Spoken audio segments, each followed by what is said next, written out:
ये है talks news network और आप देख रहे हैं पॉलिटॉक्स, राजनीति का कच्चा चिट्ठा। देश में गैर भाजपा शासित वाली राज्य सरकारों और वहां के राज्यपालों के बीच का विवाद का कोई न कोई किस्सा हर रोज दिखाई व सुनाई देने लगा है। पश्चिम बंगाल से लेकर महाराष्ट्र और तेलंगाना से लेकर तमिलनाडु तक लगभग हर भाजपा विरोधी राज्यों में रोज नया विवाद गहराता जा रहा है। पश्चिम बंगाल में मुख्यमंत्री ममता बनर्जी और राज्यपाल जगदीप धनखड़ के बीच विवादों की लंबी फहरिस्त है, तो वहीं महाराष्ट्र में महाविकास अघाड़ी सरकार के गठन को लेकर और उसके बाद के पहले के दिन से राज्य सरकार और राज्यपाल भगत सिंह कोश्यारी के बीच की खींचतान जग जाहिर है। वहीं बात करें तेलंगाना की टीआरएस सरकार की, तो यहाँ भी मुख्यमंत्री केसीआर और राज्यपाल तमिलसाई सौंदरराजन के बीच तनातनी नई नहीं है। यहाँ समझने वाली बात यह है कि राज्य सरकारों और राज्यपालों के झगड़ों में अगर किसी का नुकसान होता है तो सिर्फ प्रदेश की जनता का। आपको बता दें, हाल ही में पश्चिम बंगाल में बनर्जी सरकार की ओर से लिखी गई चिट्ठी में टाइपिंग की गलती की वजह से रात के 2 बजे से विधानसभा सत्र आहूत करने को लेकर विवाद गहरा गया था, जिसे जैसे तैसे निपटाया गया है। वहीं इससे पहले राज्यपाल जगदीप धनखड़ ने रात 2 बजे से सत्र अवसान भी कर दिया था, जिसकी वजह से नए सिरे से सत्र आहूत करने के लिए कैबिनेट की बैठक बुलाकर सिरे से दोबारा चिट्ठी राज्यपाल को भेजनी पड़ी।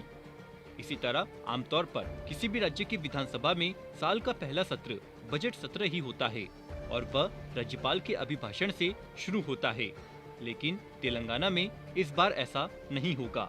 तेलंगाना में राज्यपाल तमिलसाई सौंदरराजन ने पिछले साल के मानसून सत्र का सत्रावसान ही नहीं किया है।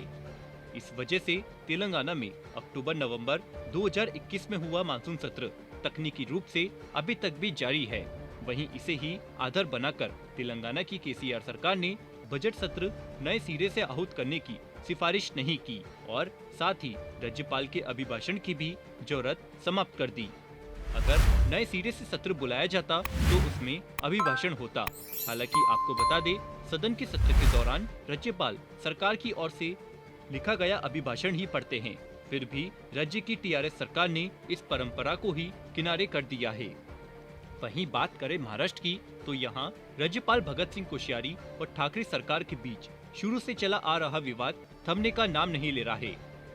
हाल ही में महाराष्ट्र विधानसभा सत्र के लिए जब राज्यपाल ने राज्य सरकार की ओर से भेजा गया अभिभाषण स्वीकार कर लिया और उसे पढ़ने की सहमति दे दी, तो लगा कि सब कुछ ठीक हो रहा है।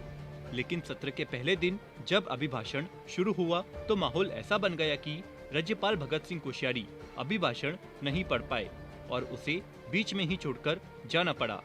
आपको बता दें, महाराष्ट्र में विधानसभा अध्यक्ष के चुनाव में राज्यपाल की ओर से लगाए गए अड़ंगे के मसले पर हाईकोर्ट में सुनवाई चल रही है और चीफ जस्टिस की बेंच ने याचिका देने वालों से पूछा कि अगर राज्य सरकार स्पीकर के चुनाव के मसले पर राज्यपाल को कुछ सुझाव दे रही है तो यह संविधान का उल्लंघन कैसे। तीसरा विवाद विधान परिषद के सदस्यों के मनोनयन का है, जिसमें राज्यपाल कोश्यारी ने सदस्यों के मनोनयन का प्रस्ताव नवंबर 2020 से ही लंबित कर रखा है। हाईकोर्ट की ओर से इस पर टिप्पणी किए जाने के बाद भी राज्यपाल ने इसकी मंजूरी नहीं दी है। इसका नतीजा यह हुआ कि मनोनीत कोटे की 12 सीटों 1 साल से ज्यादा समय से खाली है। इसी प्रकार तमिलनाडु में राज्यपाल के साथ नीट के विधेयक पर विवाद भी जग जाहिर है। पॉलिटॉक्स ब्यूरो, दिल्ली। ये है टॉक्स न्यूज नेटवर्क और आप देख रहे हैं पॉलिटॉक्स, राजनीति का कच्चा चिट्ठा।